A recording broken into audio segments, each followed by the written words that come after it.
Megastar. అటు పాత తరానికి ఇటు కొత్త తరానికి మధ్య వారధి. ఇన్ని కోట్ల మంది అభిమానులకు సారథి మన మెగాస్టార్. ప్రతి ఇంట్లో ఫ్యాన్ ఉంటుందో లేదో నేను చెప్పలేను, కానీ ప్రతి ఇంట్లో మెగాస్టార్ ఫ్యాన్ అయితే ఒకడు ఖచ్చితంగా ఉంటాడు. ఇది షూర్. నా దృష్టిలో మెగాస్టార్ చిరంజీవి గారు, సచిన్ టెండూల్కర్ గారు వీళ్ళిద్దరూ ఒకటే.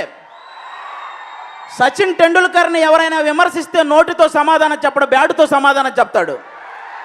అలాగే చిరంజీవి గారిని ఎవరైనా విమర్శించిన మాటలతో సమాధానం చెప్పడు, మళ్ళీ సినిమాతోనే సమాధానం చెప్తారు. ఆచార్య సినిమాకి విమర్శలు వచ్చాయి, వాల్తేరు వీరయ్యతో వాళ్ళకి అందరికీ సమాధానాలు వచ్చాయి. అది మెగాస్టార్.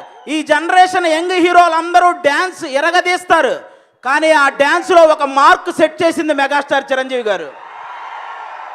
ఈ జనరేషన్ యంగ్ హీరోలు అందరూ ఫైట్స్ కుమ్మేస్తారు, ఆ ఫైట్స్లో మార్క్ సెట్ చేసింది మెగాస్టార్ చిరంజీవి గారు. ఈ జనరేషన్ హీరోలందరికీ రెమ్యునరేషన్ కూడా ఎక్కువ, కానీ అందులో కూడా ఒక మార్క్ సెట్ చేసింది మెగాస్టార్ చిరంజీవి గారు. ఒక్కసారి వెనక్కి వెళ్ళి ₹1 కోటి పైగా రెమ్యునరేషన్ తీసుకున్న ఇండియన్ యాక్టర్ ఎవరని కొట్టి చూడండి, మెగాస్టార్ చిరంజీవి గారు అని వస్తుంది ఫస్ట్. బిగ్గర్ దాన్ బచ్చన్ అని పెద్ద మ్యాగజైన్ ఉంటుంది, వెళ్ళి చదువుకోండి. ఫస్ట్ 10 కోట్లు కలెక్ట్ చేసిన మూవీ ఏంటి అని అడగండి, ఘరానా మొగుడు అని చెప్పి గూగుల్ కాదు ఎక్కడ వెతికినా వచ్చేస్తుంది. ఇక్కడ ఉన్న చాలా మంది ఊహ తెలియక ముందే ఊహించని రికార్డ్స్ క్రియేట్ చేసిన స్టార్ మెగాస్టార్. అలాంటి మెగాస్టార్ని ఆయన ఎదగక ముందు అవమానాలు జరిగాయి, ఆయన ఎదిగిన తర్వాత అవమానాలు జరిగాయి. ఎదగక ముందు ఆయన ఎదురు తిరిగి మాట్లాడాలంటే అప్పుడు పరిస్థితులు అడ్డొచ్చాయి. ఎదిగిన తర్వాత అలాంటి వాళ్ళకి ఎదురు తిరిగి మాట్లాడాలంటే ఆయన సంస్కారం అడ్డొచ్చింది. అందుకే ఎవరిని ఎప్పుడు ఏమనలేదు మెగాస్టార్ చిరంజీవి, ఎప్పుడు ఎవరిని ఏమనలేదు.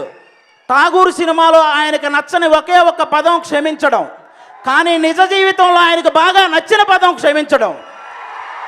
చాలామందిని చాలా రకాలుగా క్షమించేశారు. ఒకప్పుడు ఆయన రాజకీయ ప్రచారం చేస్తుంటే వాడెవడో కోడిగుడ్డు విసిరాడు చిరంజీవి గారి మీద. ఒక్కసారి ఆయన కనుసైగ చేసుంటే ఆ గుడ్డు కొట్టినోడికి అక్కడే గుండు కొట్టేవాళ్ళు. క్షమించాడు.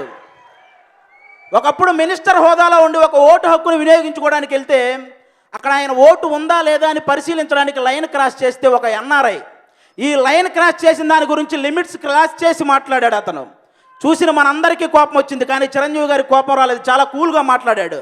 లైన్ క్రాస్ చేసిన విషయం తెలుసుకోకుండా అతను మాట్లాడాడు. ఏమయ్యా, చిరంజీవి గారి సినిమా టికెట్ల కోసం లైన్ క్రాస్ చేయటం కాదు, తొక్కుకుంటూ నెట్టుకుంటూ వెళ్ళి మనం మరి టికెట్లు తీసుకుంటాం.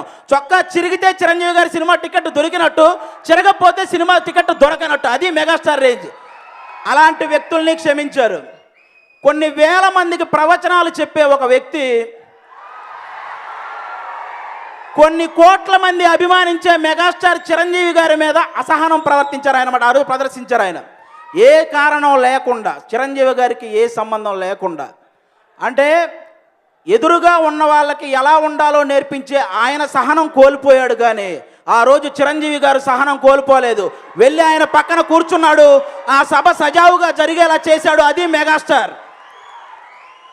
కొన్ని యూట్యూబ్ ఛానల్స్ ఉంటాయి, హీరో సుమన్ గారి విషయం, హీరో ఉదయకిరణ్ గారి విషయం, ఇలాంటి విషయాలని, ఇలాంటి సున్నితమైన విషయాల మీద తప్పుడు ప్రచారాలు చేస్తూ రాసే కొన్ని యూట్యూబ్ ఛానల్స్ ఉన్నాయి. అలాంటి వాటిని కూడా క్షమించాడు. అలా రాసే వాళ్ళకి చెప్తున్నాను, కష్టపడి సంపాదించుకోండి, అంతేగాని కష్టపడిన వాళ్ళ మీద పడి సంపాదించుకోకండి. వాళ్ళకి యూట్యూబ్ వాళ్ళకి చెప్తున్నాను.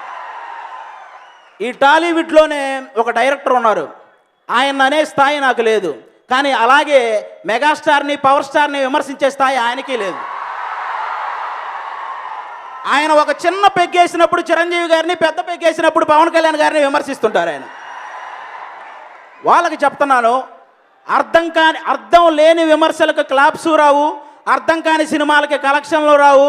నాకు తెలిసి మీ వ్యూహాలు బెడిసి కొడతాయని నా నమ్మకం, నా గట్టి నమ్మకం అది.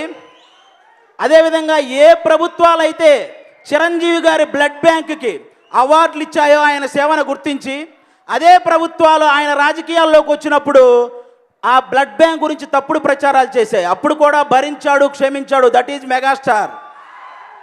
ఇవన్నీ ఒక ఎత్తు అయితే, ఇంకొంతమంది కొంచెం శాడిస్టులు ఉంటారు. వాళ్ళు ఎలాంటి వాళ్ళు తెలుసా?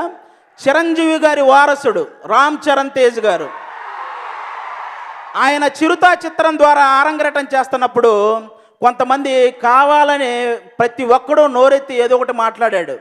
ఆ తర్వాత ఏదైనా సినిమా హిట్ అయితే అది డైరెక్టర్ వల్ల, ఫ్లాప్ అయితే రామ్ చరణ్ గారి వల్ల అని చెప్పి కామెంట్లు చేశారు. అప్పుడు వచ్చింది రంగస్థలం అని ఒక సినిమా. రంగస్థలం అని ఒక సినిమా అప్పుడు వచ్చింది. నోరెత్తిన ప్రతి ఒక్కరూ చెయ్యెత్తి జై కొట్టాడు. కామెంట్లు చేసిన ప్రతి ఒక్కరూ కామ్గా చూస్తుండిపోయారు. నేను ఇప్పుడు చెప్తున్నా, సచిన్ టెండూల్కర్ కొడుకు సచిన్ టెండూల్కర్ అవ్వలేదు, అమితాబ్ బచ్చన్ కొడుకు అమితాబ్ బచ్చన్ అవ్వలేదు, కానీ చిరంజీవి గారి కొడుకు చిరంజీవి అయ్యాడు.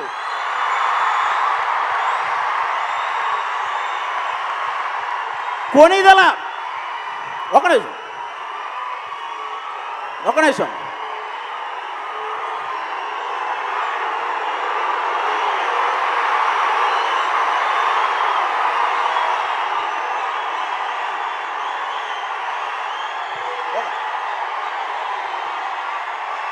కొనిదెల వెంకట్రావు గారికి కొనిదెల చిరంజీవి గారు ఎంత పేరు తెచ్చారో, కొనిదెల చిరంజీవి గారికి కొనిదెల రామ్ చరణ్ తేజ్ గారు అంతకంటే ఎక్కువే పేరు తెచ్చారు. మెగాస్టార్, పవర్ స్టార్ ఈ కుటుంబం నుంచి వచ్చాడు కాబట్టి మెగా పవర్ స్టార్ అని పేరు పెట్టుకున్నాడు అని అనుకోవచ్చు. కానీ గ్లోబల్ స్టార్ అనేది పెట్టుకుంటే వచ్చిన పేరు కాదు. అది పెట్టుకుంటే వచ్చిన పేరు కాదు.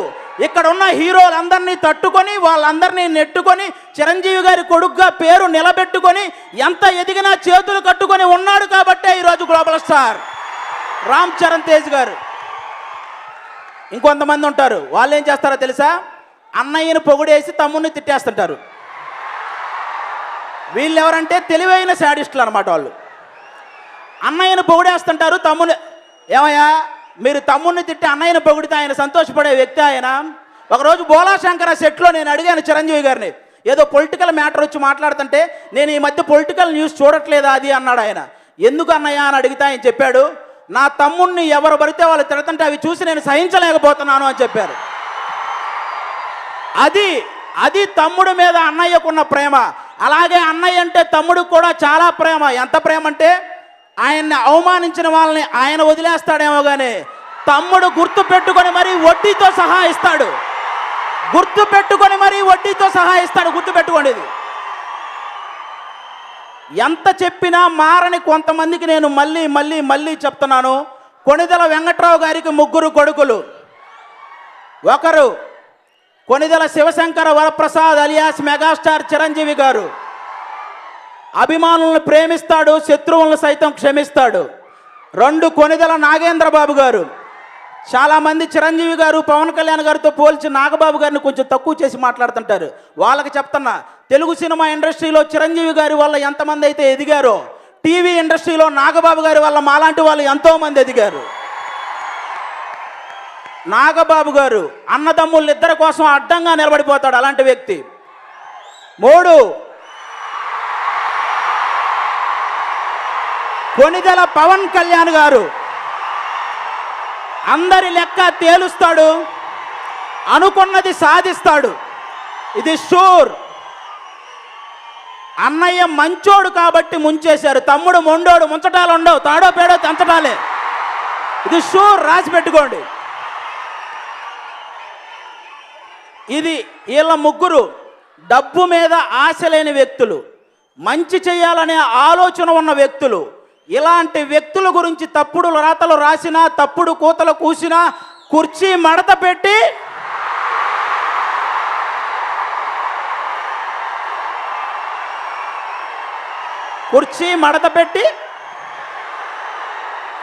ఇది కింది స్థాయి వాళ్ళకి అర్థం కాదు, మినిమం డిగ్రీ చేసి ఉండాలి. అది జరిగిద్ది అనమాట. ఫైనల్గా వాల్తేరు వీరయ్య సినిమాలో ఎలాగైతే అన్ని ఎలిమెంట్స్తో పాటు బ్రదర్ సెంటిమెంట్ వర్కౌట్ అయిందో, బోలాశంకర సినిమాలో అన్ని ఎలిమెంట్స్తో పాటు సిస్టర్ సెంటిమెంట్ చాలా బాగా వర్కౌట్ అయింది. చిరంజీవి గారు 1 మ్యాన్ షో మీరు చూస్తారు. ఈ సినిమా సూపర్ సక్సెస్ అవ్వాలని మనస్ఫూర్తిగా కోరుకుంటున్నాను. ప్రొడ్యూసర్లకి రిస్క్ అవసరం లేదండి, ఎందుకంటే ఈ మధ్య ఎలక్షన్స్